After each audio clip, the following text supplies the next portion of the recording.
en effet véritablement la question du financement des terroristes, ainsi que la destination de toutes les ressources qu'ils capturent depuis plus d'une décennie.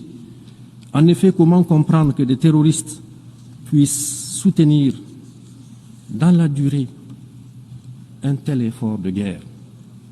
En outre, il faut relever l'heureuse coïncidence qui voudrait que la localité de Kidal, au Mali, lieu de repli des terroristes et autres trafiquants, soit libérée par l'armée malienne dans le dernier trimestre de l'année 2023, en même temps que l'armée française quittait le Niger.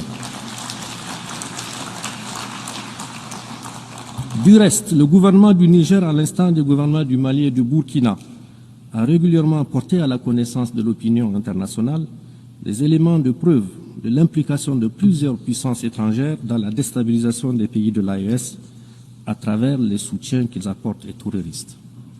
Madame la Présidente, Mesdames et Messieurs, du haut de cette tribune, je tiens à dénoncer le soutien assumé et revendiqué par la France au terrorisme au Sahel et au Niger en particulier.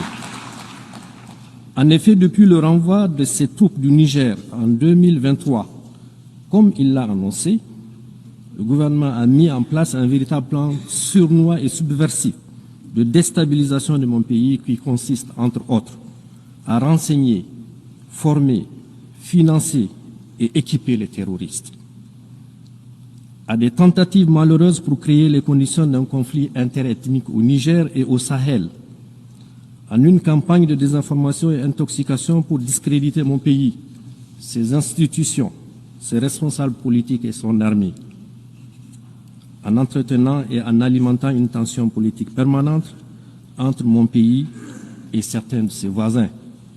À cela, il faut ajouter la guerre économique et financière sans précédent qui consiste notamment dans la volonté haineuse de la France de saboter tous nos projets de développement en démobilisant les investisseurs et en votant systématiquement contre mon pays au niveau de toutes les institutions financières internationales telles que la Banque africaine de développement, la Banque mondiale et le FMI.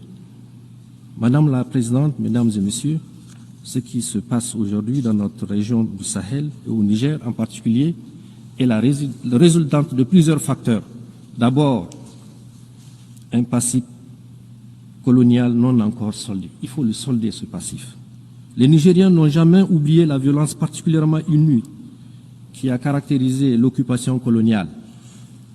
La triste